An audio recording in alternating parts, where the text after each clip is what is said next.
தொடர்ந்து பரிசுத்த ஆவியானவரை குறித்து நம்ம தியானித்துக் கொண்டு வருகிறோம். இதோடு கூட இந்த பரிசுத்த ஆவியானவரை பெற்றுக்கொண்ட நபர்களை நம்ம பார்த்தோம். திங்கட்கிழமையிலிருந்து அந்த ஒரு வார காலம் நம்ம ஆவியானவர் இன்னும் கொஞ்சம் நல்ல டீப்பாக நம்ம கற்றுக்கொள்ள போகிறோம். அதனால் மிஸ் பண்ணாதீங்க. குடும்பத்தில் சொல்லி நீங்கள் குடும்பமாக நீங்கள் கூட்டிகிட்டு வாங்க. வராதவர்களுக்கு அதை நீங்கள் அறிமுகப்படுத்துங்க. வருகிற வாரம் விசேஷித்த விதமாக இன்னும் அதிகமான காரியத்தை, பல வெளிப்பாடுகளை பரிசுத்த ஆவியானவர் நமக்கு கற்றுக் கொடுக்க போகிறார்.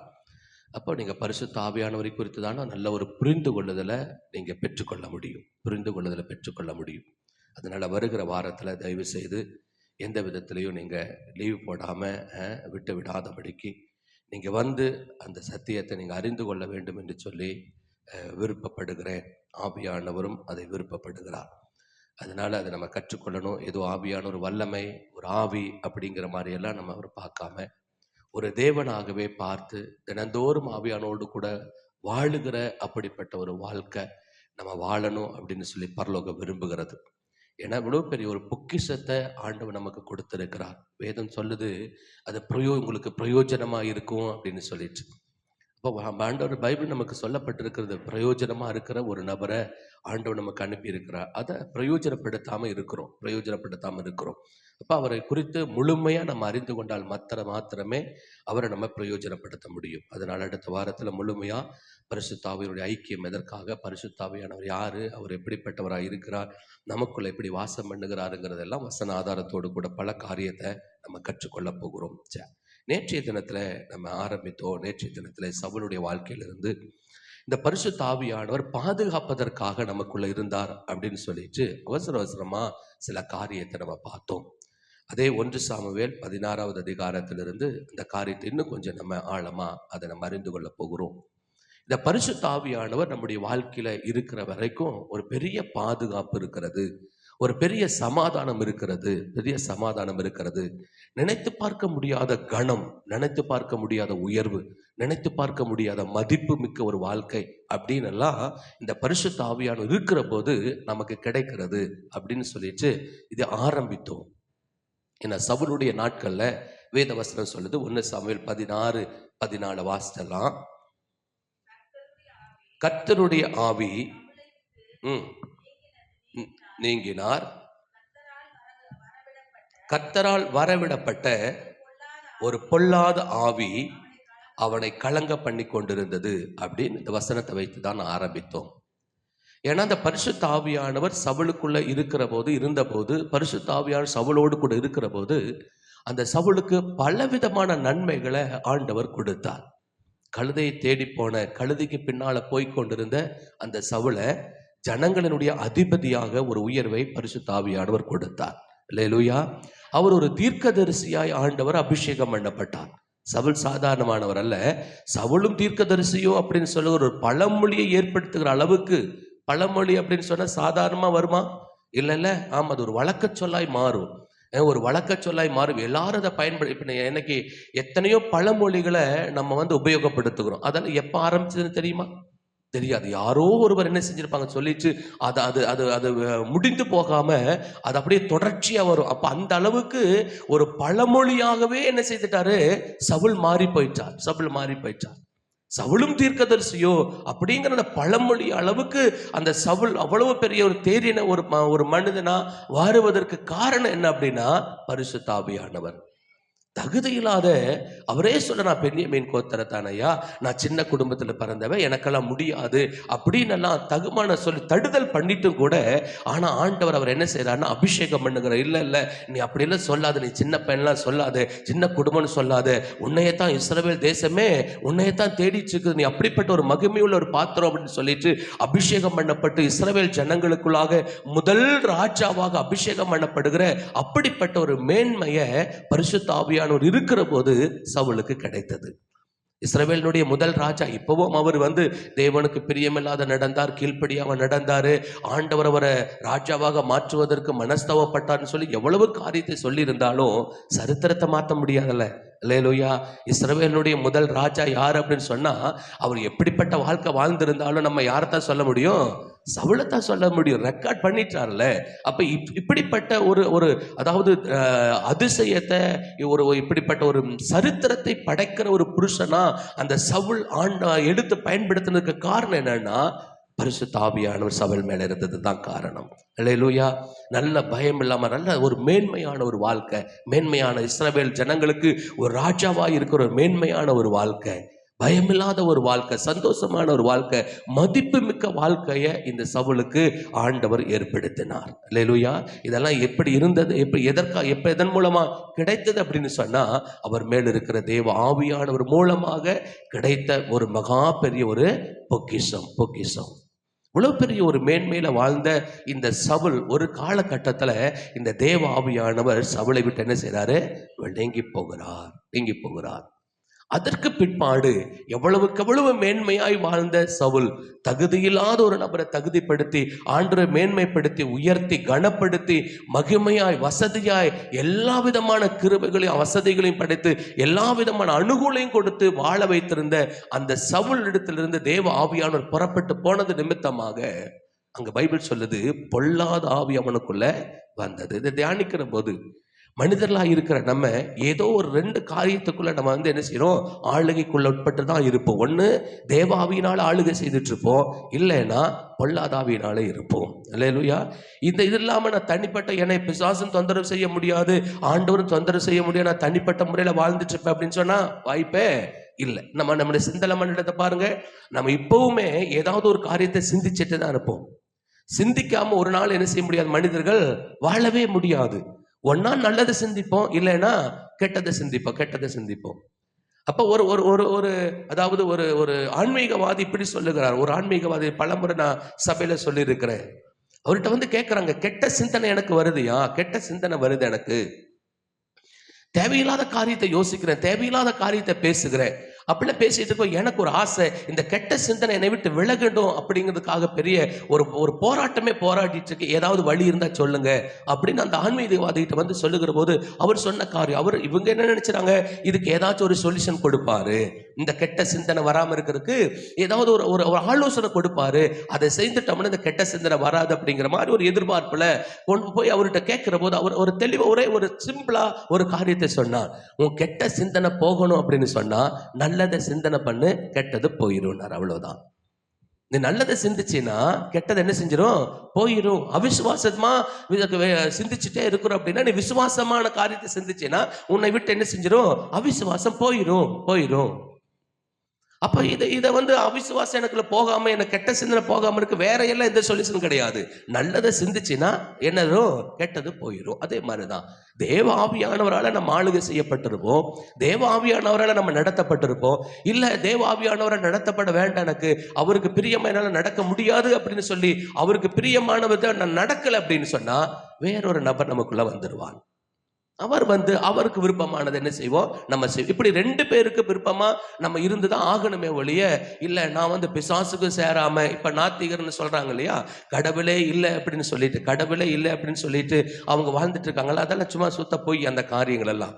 கடவுள் எல்லாம் மேல ஒரு மனிதன் என்ன செய்ய முடியாது, வாழ முடியாது. ஒண்ணு இயேசுவனுடைய ஆளுகள் இருக்கணும், இல்லைன்னா பிசாசுடைய ஆளுகள் இருக்கணும், அவ்வளவுதான். இந்த 2 காரியம் தான் உலகத்துல.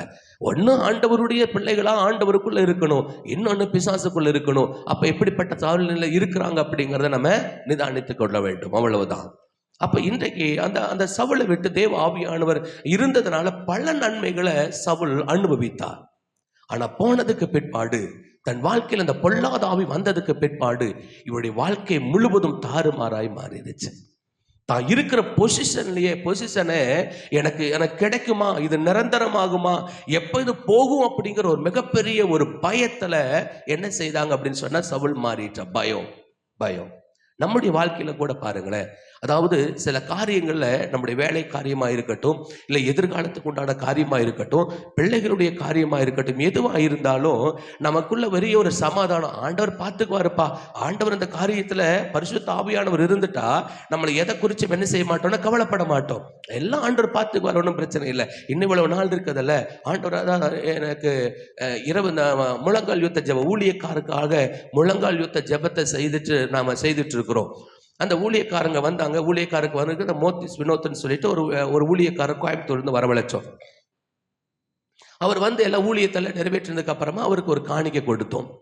காணிக்கை கொடுக்கிற போது வாங்கவே மாட்டேன் அப்படின்ட்டார். இல்லை, நானும் இணைஞ்சு ஜெபம் பண்ண வந்துட்டேயா, அதனால் என்ன செய்கிறேன்னா அந்த காணிக்கை வாங்க மாட்டேன், நீங்கள் வச்சுக்கோங்க, நீங்கள் காணிக்கை எடுக்கிறதில்ல, யாருக்கிட்ட எந்த ஒரு இது பண்ணுறாமல் எல்லாமே உங்களுடைய நீங்களே செலவு பண்ணி இந்த காரியத்தை செய்யறதுனால வேண்டாம் அப்படின்னு சொல்லப்போ நாங்கள் சொன்னோம், இல்லையா அவ்வளோ தூரத்தில் காரில் வந்திருக்கிறீங்க, கோயம்புத்தூர்லேருந்து காரில் வந்திருக்கிறீங்க, அப்படி இருக்கிற போது பெட்ரோலுக்காக நீங்கள் இந்த ஆகுமலை நீங்கள் வச்சுக்கணும் கம்பெனி பண்ணி அந்த காரியத்தை கொடுக்குற போது அவர் சொன்ன வார்த்தை, அதெல்லாம் ஒன்றும் பிரச்சனை இல்லையா, இயேசு இன்னும் உயிரோடு தான் இருக்கிறார் அப்படின்னாரு. பாருங்களேன், அல்லேலூயா. இயேசு இன்னும் உயிரோடு தான் இருக்கிறாரு. என் செலவுகளை, என்னுடைய தேவைகளை அவர் பார்த்துக்கொள்வார். உயிரோடு தான் இருக்கிறாரு, உயிரோடு தான் இருக்கிறார்.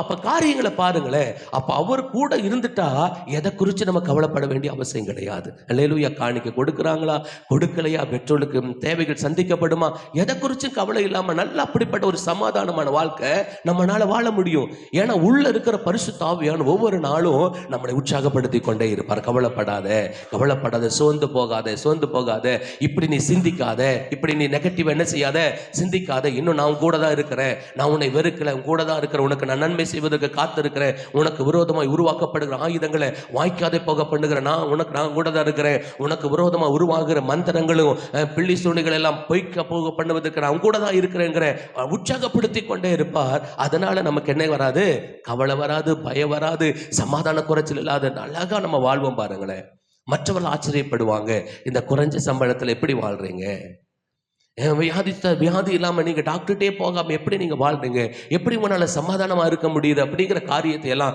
மற்றவர்கள் ஆச்சரியப்படத்தக்க வகையில் ஆவியானவர் நம்மளை நடத்திடுவார். அல்லேலூயா. ஆனால் ஆவியானவர் விட்டு விலகிட்டா இங்கே பைபிள் சொல்லுகிறது, என் ராஜ்யவாரம் நிலைக்குமா, எப்போ என் ராஜ்யவாரம் போகும்னு தெரியலையே, எப்போ யுத்தம் வரும்னு தெரியலையே, தூங்க முடியாது, தூங்க முடியாது. பயம் வந்துட்டா ஒரு நாள் நம்ம நிம்மதியாக இருக்கவே முடியாது, சமாதானம் போயிடும். படுத்தா தூக்கம் வராது, சாப்பிட்றதுக்கு விருப்பம் இருக்காது, எதுவும் நல்லது கெட்டதுக்கு எங்கேயும் போவதற்கு எந்த விதத்திலையும், அதாவது வாழ்க்கையே கசப்பாயிரும். பாருங்களேன், எகிப்தியரை குறித்து, எகிப்தில் இஸ்ரவேல் ஜனங்கள் இருக்கிற போது ஒரு வார்த்தையை பயன்படுத்துறாங்கல்ல, அவங்களுடைய ஜீவன் அவர்களுக்கு கசப்பா இருந்தது. இந்த பயம் சாதாரணமானதல்ல. ஒவ்வொரு சின்ன சின்ன காரியத்துக்கும், சின்ன சின்ன காரியத்திற்கும் பயந்து நடுங்குவோம். ஐயோ, இது எப்படி நடக்குமோ, எப்படி நடக்குமோ. நீங்க நினைக்கிறீங்களா பஸ்ஸில் பிரயாணம் பண்ண முடியாது, பயந்துட்டான். நீங்கள் வண்டியில் போக முடியாது. நீங்கள் எப்போவாச்சும் யோசிச்சிருக்கீங்களா, நீங்கள் டூ வீலரில் போகிற போது எப்படி 2 வீல் இருக்குது, இன்னொரு வீல் இருந்தால் கூட அப்படியே நிற்கும், 2 வீல் இருக்கிற போது இது எப்படி நேரம் விழாமல் அப்படியே போயிட்டுருக்குது, கொஞ்சம் கீழே சாஞ்சிச்சுன்னா அவ்வளோதானே அப்படின்னு நீங்கள் நினச்சிங்கன்னா வண்டி ஓட்ட முடியும். இப்போ நம்ம 60, 70, 100 போயிட்டுருக்குறோமல்ல, அப்போ எப்படி 2 வீல், எந்த விதத்தில் பிடிமானம் இல்லை, அது வாட்டுக்கு போகிற போது சாயம் விலகாமல் நம்ம போகிறோமே அப்படிங்கிற மாதிரி யோசிச்சு பாருங்க. நீங்கள் காலை ஊனி நின்றுவீங்க, ஏன்னா உளுந்துருவோம் அப்படிங்கிற பயம் வந்துடும். அப்போ ஒவ்வொரு சின்ன சின்ன காரியங்களுக்கும் அந்த பயம் இருந்துச்சுன்னா நம்ம வாழ முடியாது, ஒரு காரியத்தில் வாழ முடியாது. நீங்க ஸ்டவ்வை பற்ற வைக்க முடியாது, தெரியுமா? பயம் இருந்தா ஸ்டவ்வை பற்ற வைக்க முடியாது. ஏன்? ஆமா, எங்கேயோ வெடிச்சிருக்கும் பாருங்களேன், எங்கேயோ வெடிச்சிருக்கும், எங்கேயோ குக்கரை பறந்துருக்கும். அந்த ஆன் பண்ணுகிற போதே உங்களுக்கு ஞாபகம் வந்துடும், ஐயோ சாப்பாடு செஞ்சிருவோமா, நல்ல மூடியெல்லாம் கரெக்டா இருக்குமா, ஏதாவது சத்தங்கீது வந்துருமா, முடிய வாய்ப்பே இல்லை. பயம் இருந்துட்டா நம்முடைய வாழ்க்கையில ஒரு நாள் என்ன செய்ய முடியாது, சமாதானமா வாழ முடியாது. பரிசுத்த ஆவியானவர் இருந்தா இந்த பயம் இருக்காது. பொல்லாத ஆவி இருந்துச்சுன்னா பயந்தே நம்முடைய வாழ்க்கையை வாழ முடியும். இதற்காகவே ஆவியானவருக்கு நன்றி செலுத்தணும். அல்லேலூயா. சமாதானம் இல்லை. சவுலை பார்க்கிற போதெல்லாம், தாவீதை பார்க்கிற போதெல்லாம் ஒரு விரோதியை போலவே, ஒரு துரோகியை போலவே பார்க்கிறார். என் ராஜ்யபாரத்தை வந்து கெடுத்துட்டு, என் ராஜ்யபாரத்துக்கு விரோதமா வந்துட்டு அப்படின்னு சொல்லிட்டு தாவீதை பார்க்கிற போது பழி வாங்கணும் அப்படிங்கிற எண்ணத்திலேயே இந்த சவுல் என்ன செய்யப்படுறாரு, இதே காரியம் என்ன யோசிச்சாலும் தாவீதுக்கு விரோதமாகவே யோசிச்சுட்டு இருக்காரு. எப்ப தாவீதை காலி பண்ணலாம், எப்ப தாவீதை கொலை செய்யலாம், எப்பவும் இல்லாம போவான், எப்ப நம்முடைய ராஜ்யபாரத்தை நம்ம பாதுகாத்து கொள்ள முடியும்னு சொல்லிட்டு சமாதானம், ஒரு பக்கம் பயம், ஒரு பக்கம் சமாதான குலைச்சல், ஒரு பக்கம் பழி வாங்கணும் அப்படின்னு சொல்லுகிற எண்ணம். இந்த பொல்லாத ஆவி வந்து இப்படியெல்லாம் சவுலை வந்து அந்த ஆக்குபை பண்ணதுக்கு பிற்பாடு இவரால் என்ன செய்ய முடியலன்னா தேவனுக்கு பயப்பட முடியல. எதெல்லாம் இவர் வந்து இவரே தன்னுடைய தேசத்துல விலக்கி வைத்திருக்கிறாரோ, அஞ்சனம் பார்க்கிறவர்களையும் குறி சொல்லுகிறவர்களெல்லாம் இவர் தான் விலக்கி வைக்கிறாரு. கடைசியில அவர்களை தேடி இவர் போக வேண்டிய அவசியமா இருந்தது. ஏன்னா ஆவியானவர் இல்லை. ஏன்னா ஆவியானவர் இருக்கிற வரைக்கும் சாமுவேலை கொண்டோ இல்ல தீர்க்க தரிசனமாகவோ பல காரியத்தை கைட் பண்ணி நடத்தினார். இப்போ ஒரு காரியத்துக்கு வந்துட்டார், என்ன செய்வதுன்னு தெரியல அவருக்கு. எப்படி இந்த யுத்தத்தை நடத்துவது, எப்படி இந்த காரியத்தை ஜெயிப்பது, எனக்கு என்னதான் எப்படி ஒரு ஆலோசனையும் இல்லையே. நான் அதாவது ஒரு தனித்து விடப்பட்ட ஒரு சூழ்நிலையில் இருக்கிறேன், என்ன பண்றேன்னு தெரியல அப்படிங்கிற ஒரு சூழ்நிலை வருகிற போது இந்த சவுல் என்ன செய்யறான்னா, இந்த உள்ள இருக்கிற பொல்லாத ஆவி அவனுக்கு கைட் பண்ணுகிறது, குறி சொல்லுகிற இடத்துல போ அப்படின்னு. குறி சொல்லுகிற இடத்துல போ. எவ்வளவு மகிமையா, எவ்வளவு மேன்மையா ஒவ்வொரு சின்ன சின்ன காரியத்தையும் ஆவியான சொல்லி கொடுத்து, சவுல் இப்படி பண்ணணும், இந்த மாதிரியான காரியத்தை பண்ணணும்னு சொல்லிட்டு கைட் பண்ணி, எவ்வளவு ஆச்சரியமா இருக்கிற ஒரு உதவியை உதறிட்டு ஆண்டவருக்கு கீழ்ப்படியாததுனால, இந்த காரியங்கள் விலகி போனதுனால இப்ப பிசாசுடைய பேச்சுகளை கேட்டுட்டு குறி சொல்லுகிறவர்களுக்கும் அஞ்சனம் பார்க்கிறவர்களுக்கும் பில்லி சூனியம் பண்ணுகிற இப்படிப்பட்ட நபர்களை தேடி போகிறான். ஒரு பின்மாற்றக்காரனாக சவுல் மாறி போயிட்டார். அன்றே வேதனைப்படுகிறார். வேஷம் மாறி போகிற ஒரு காரியம், தன் ராஜ மேன்மையை இழந்துட்டு வேஷம் மாறி போய் அந்த காரியத்தை கேட்கிற மாதிரியான ஒரு அவல நிலைமை இந்த பரிசுத்த ஆவியான இழந்தது நிமித்தமாக அந்த சவுலுக்கு நேரிட்டது. அப்போ இந்த பரிசுத்த ஆவியான நம்முடைய வாழ்க்கையில எதற்காக ஆண்டவர் கொடுக்குதிருக்கிறாருன்னா, நம்ம பயமில்லாம ஒரு பாதுகாப்பான ஒரு வாழ்க்கை வாழணும். எந்த விதத்திலையும் நம்ம மனம் பதறி போயோ என்ன நடக்கும் ஏது நடக்கும்னு சொல்லி பயமில்லாம ஒரு வாழ்க்கை வாழ்வதற்காக, பாதுகாப்பான ஒரு வாழ்க்கை வாழ்வதற்காக இந்த பரிசுத்த ஆவியானவர் நமக்கு தேவை. அல்லேலூயா. ஏன்னா பொல்லாத ஆவி வந்துச்சு அப்படின்னா, அதாவது யோபுவனுடைய வாழ்க்கையில நேற்றைய தினத்துல பார்த்தோம். ஒரே நாளில் அதுதான் ஏன் இவ்வளவு பிசாசு இவ்வளவு தீவிரமா ஒரே நாள்ல யோபுவை நடுத்தரவுக்கு கொண்டு வரணுமா அப்படின்னு கேட்டா, அதுக்கு தான் ஆவியானவர் சொன்னாரு, ஏன்னா அவர் இரக்கத்தில் ஐஸ்வர்யம் உள்ளவரும் மன்னிக்கை தயைப்படுத்துவருமா இருக்கிறதுனால எப்ப வேணாலும் ஆண்டவர் மனம் திரும்பிடுவாரு. அதனால தனக்கு கிடைச்சிருக்கிற அந்த கொஞ்ச நேரத்தை பிசாசு பயன்படுத்தணும்னு அவ்வளவு தீவிரமா அந்த காரியத்தை செய்கிறான். அதனாலதான் பிசாசுக்கு இடம் கொடுக்காதீங்க, பிசாசுக்கு எதிர்த்து நில்லுங்க, ஜாக்கிரதையா இருங்க, பிசாசை ஆளுகை செய்வது அவனுடைய தந்திரங்களை அறிந்து கொள்ளுங்கன்னு சொல்லிட்டு ஏன் ஆண்டவர் நம்மளை வலியுறுத்துறார்? எதற்காக ஆண்டவர் அப்படி அவனுக்கு நம்மளை எச்சரிக்கிறார்? பிசாசுக்கு மட்டும் இடம் கொடுத்துறாதீங்க, பிசாசுக்கு மட்டும் அவனை எதிர்த்து நில்லுங்க, அவனுடைய தந்திரங்களை அவனுடைய சூழ்ச்சிகளை அறிந்து கொண்டு நீங்க வாழ்ந்துருங்கன்னு ஏன் ஆண்டவர் சொன்னார்னா, அவனுக்கு கொஞ்சம் ஒரு சின்ன ஒரு கேப் கொடுத்தா போதும், அவ்வளவுதான். அவனுக்கு கொஞ்சம் ஒரு சின்ன ஒரு வாய்ப்பு கொடுத்துட்டா போதும், அந்த வாய்ப்பை அவர் முழுமையா பயன்படுத்தி நம்முடைய வாழ்க்கையை ஒண்ணும் இல்லாம பண்ணிடுவோம். பாருங்களேன். அதனால பாருங்க, ஒரு சில பாவங்களை நல்ல ஆலயத்துக்கு நல்ல ஆண்டவர் ஆராதிச்சுட்டு இருப்பாங்க, ஒரே ஒரு நாள் தப்பு பண்ணுவாங்க, அவ்வளவுதான். அந்த ஒரு தப்பை வச்சு அவன் பல மாதங்களா பல வாரங்களா அவனுடைய ஆளுகையில் அவனுடைய கட்டுப்பாட்டுக்குள்ள பிசாசு வச்சிருவான் வாழ்க்கை. அதுக்கு பிற்பாடு அவங்களை மறுபடியும் திரும்பி கொண்டு வருது அப்படிங்கிறது ரொம்ப கஷ்டப்படுத்த வேண்டிய ஒரு காரியம். ஏன்னா அவனுக்கு கிடைக்க பெற்றிருக்கிற அந்த கொஞ்ச நேரத்தை அவன் அவ்வளவு தீவிரமாய் அதை பயன்படுத்துகிறான். நாளைக்கு அந்த காரியத்தை குறித்து இன்னும் டீட்டெயில் அவங்களோடு கூட நான் பேசுவேன். தாமதம் அப்படிங்கிற அந்த தலைப்புல பரிசுத்த ஆவியானவர் இருக்கிற போது நம்மளுக்கு ஒரு மிகப்பெரிய பாதுகாப்பு. பேதுருவை பாருங்க, பேதுரு அப்பதான் ஆண்டவர் பேதுரு என்ன செய்யறாருன்னா, அவர் புகழ்ந்து பாடுறார். ஐயோ, உனக்கு பரலோகம் மாம்சமும் ரத்தமும் இது என்ன செய்யற உனக்கு வெளிப்படுத்தலப்பா, பரலோகத்தில் இருக்கிற தேவன் தான் உனக்கு வெளிப்படுத்தினார், பரலோக வெளிப்பாடை நீ பெற்றிருக்கிற அப்படின்னு சொல்லிட்டு, அப்பதான் பேதுரு மேல ஒரு பெரிய ஒரு ப்ராப்பர்சி, அவர் மேல இருக்கிற தேவ திட்டத்தை ஆண்டவர் சொல்றாரு. ஆனா கொஞ்சம் தன் சிந்தனையில பிசாசுக்கு இடம் கொடுத்துட்டாரு. பாருங்களேன், தான் சிந்திக்கிறது, தான் யோசிக்கிறது, எனக்கு வருகிற எண்ணம் மேல பரிசுத்த ஆவியானவர் மூலமாய் கொடுக்கப்படுகிறதா இல்ல என்னுடைய மாம்சீகத்துல இதை யோசிக்கிறேன் அப்படிங்கிற அந்த நிதானிப்பு இல்லாததுனால வாசிக்கல அந்த காரியத்துல. மத்தேயு எழுதின சுவிசேஷம் 16வது அதிகாரத்துல, மத்தேயு எழுதின சுவிசேஷம் 16வது அதிகாரத்துல 23வது வசனத்தை வாசிக்கலாம். மத்தேயு 16:23. அவரோ திரும்பி பேதுருவை பார்த்து எனக்கு பின்னால போ சாத்தானே, நீ எனக்கு இடரலாய் இருக்கிறாய் என்றார். இந்த காரியத்தை சொல்லிட்டு அடுத்தது அந்த 15-19 வாசிங்க. 15வது வசனத்திலிருந்து வாசிங்க, 15லிருந்து வாசிங்க. அப்பொழுது அவர், நீங்கள் என்னை யார் என்று சொல்லுகிறீர்கள் என்று கேட்டார். சீமோன் பேதுரு பிரதியுத்தரமாக, நீர் ஜீவனுள்ள தேவனுடைய குமாரனாகிய கிறிஸ்து என்றான். இயேசு அவனை நோக்கி, யோனாவின் குமாரனாகிய சீமோனே, நீ பாக்கியவான், மாம்சமும் ரத்தமும் இதை உனக்கு வெளிப்படுத்தவில்லை, பரலோகத்திலிருக்கிற என் பிதாவே இதை உனக்கு வெளிப்படுத்தினார். மேலும் நான் உனக்கு சொல்லுகிறேன், நீ பேதுருவாய் இருக்கிறாய், இந்த கல்லின் மேல் என் சபையை கட்டுவேன், பாதாளத்தின் வாசல்கள் அதை மேற்கொள்வதில்லை. பரலோக ராஜ்யத்தின் திறவுகோலை நான் உனக்கு தருவேன். பூலோகத்திலே நீ கட்டுகிறது எதுவோ அது பரலோகத்திலும் கட்டப்பட்டிருக்கும். பூலோகத்தில் நீ கட்டவிழ்ப்பது எதுவோ அது பரலோகத்திலும் கட்டவிழ்க்கப்பட்டிருக்கும். இப்படி ஒரு பெரிய ஒரு ஸ்டேட்மெண்ட அந்த ஒரு வெளிப்பாடு நிமித்தமாக பேதுருவுக்கு ஆண்டவர் கொடுக்கிறார். ஆனா கொடுத்துட்டு கொஞ்ச நேரத்துல தன் சிந்தனையில தான் சொந்துகிற, ஏன்னா இவர் ஜீவனுள்ள தேவனுடைய கிறிஸ்து அப்படிங்கிறத பரலோகம் வெளிப்படுத்தினுச்சு. உடனே அந்த காரியத்தை சொன்ன உடனே இவ்வளவு தூரத்துல ஆண்டவர் புகழ்ந்து, ஆண்டவர் யோனா நீ பாக்கியவான் அப்படின்னு சொல்லி பல காரியத்தை சொல்லுகிறாங்க. அதாவது ஒரு ஊழியக்காரர் இப்படி சொல்லுகிறார், அதாவது கிறிஸ்தவலா இருக்கிற நம்ம எப்ப பின்னடைவால போகிறோம், எப்ப பின்மாற்றத்துல போகிறோம், எப்ப நம்ம அதாவது பிரயோஜனம் இல்லாதவர்களாய் நம்ம மாறுகிறோம், எப்ப நம்ம தோற்று போகிறோம் அப்படின்னு சொன்னா, இது நல்ல வேர்டு. எப்ப நம்ம தோற்று போகிறோம் அப்படின்னு சொன்னா, எந்த கிறிஸ்தவர்கள் ஊழியக்காரனா இருக்கட்டும், விசுவாசிகளா இருக்கட்டும், யார் வெற்றியை கொண்டாடுகிறார்களோ அவர்கள் தோற்று போகிறார்கள். வெற்றியை கொண்டாடுகிற போது தோற்று போகிறாங்க. தோல்வியைத்தான் கொண்டாடணுமா, தோல்வியைத்தான் உட்கார்ந்து தியானிக்கணுமா? நீ வெற்றியை தியானிச்சினா நீ பின்மாற்றத்துல போயிருவ, நீ தோத்து போயிருவ. ஏன்னா வெற்றியை தியானிக்கிற போது நம்ம சாதிச்சிட்டோம் அப்படிங்கிற ஒரு நினைப்பு வரும். இந்த வெற்றியை தியானிக்கிற போது எல்லாரும் என்னை கனப்படுத்துவாங்க அப்படிங்கிற ஒரு பெருமை நமக்குள்ள தெரியாமையே நமக்குள்ள வந்துடும். இந்த வெற்றியை நம்ம தியானிக்கிற போது நமக்குள்ள ஒரு பெருமை வந்துடும். அவ்வளவுதான், ஒரு திருப்தி அடைஞ்சிருவோம், நம்ம சாதிச்சிட்டோம் அப்படிங்கிற மாதிரி.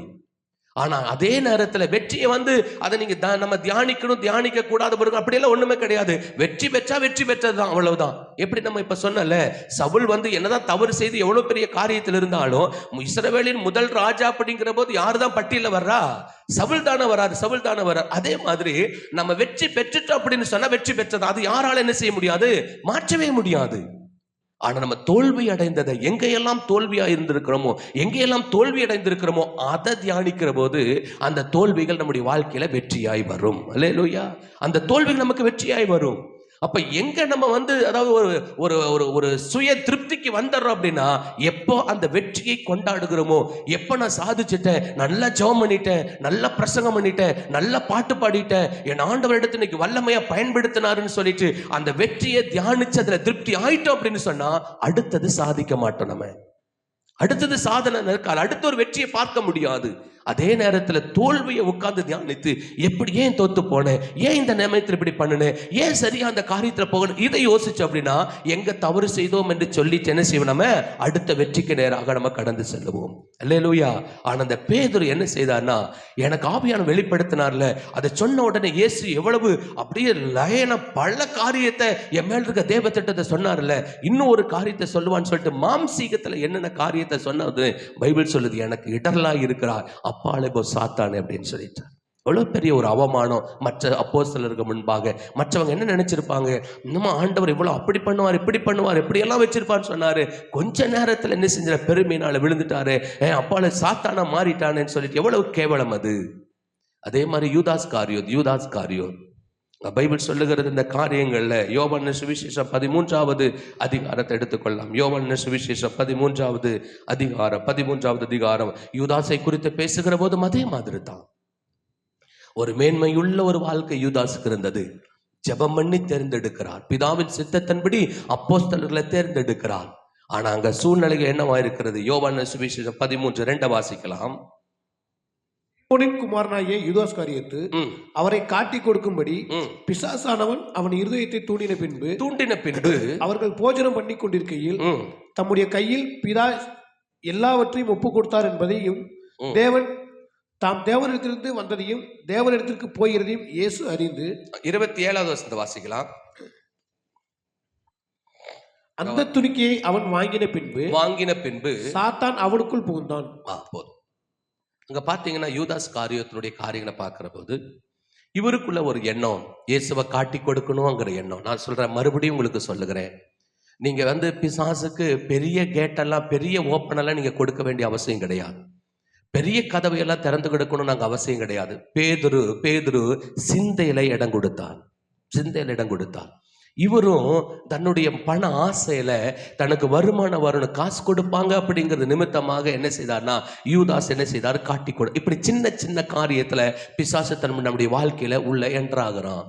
ஆனா என்ட்ராயி, நீங்க நல்லா புரிந்து கொள்ளணும், பிசாசு நம்முடைய வாழ்க்கையில என்ட்ராகிறது அவனுடைய ஏதாவது சின்ன சின்ன காரியத்துல. ஆனா சின்ன கேட்டு வழியா உள்ள வந்து நமக்கு இருக்கிற பெரிய ஆசீர்வாதத்தை தடை செய்து விடுவான். அல்லேலூயா.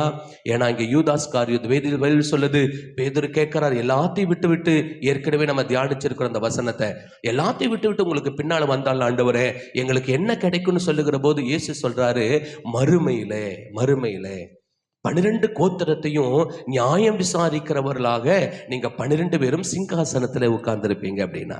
அல்லேலூயா. பரலோக ராஜ்யத்துல கிடைக்கிற சிங்காசனத்தை இந்த பண ஆசை அப்படிங்கிற ஒரு சின்ன காரியம் இழந்து போக பண்ணினது. அல்லேலூயா. இழந்து போக பண்ணினது. உன்னை சிங்காசனத்துல மறுமையில பரலோக ராஜ்யத்துல 12 கோத்திரங்களை நியாயம் விசாரிக்கிறவர்களாக நீ சிங்காசனத்துல உட்கார வச்சிருப்பேன்னு சொன்ன அந்த மேன்மையை இந்த பண ஆசை அப்படிங்கிற ஒரு சின்ன காரியம் பிசாசுக்கு இடம் கொடுத்ததுனால அந்த மகா பெரிய ஆசீர்வாதத்தை யூதாஸ் இழந்து போனார். ஆண்டு கொண்டு செத்தானுங்கிற பரிதாபமான ஒரு முடிவு, நரகத்தின் மகனாய் மாறி போயிட்டான். அதனால எனக்கு அருமையான தேவ ஜனமே, ஆண்டவர் சொல்லுகிறார், இந்த பரிசுத்த ஆவியானவர் நமக்கு ஒரு பெரிய பாதுகாவலர்.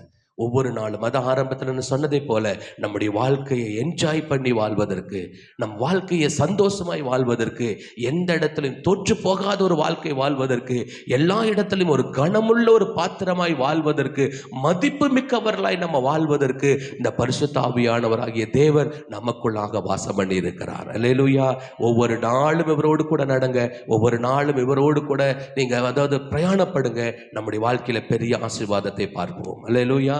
அப்படியே கண்களை மூடி ஜெபிக்கலாம்.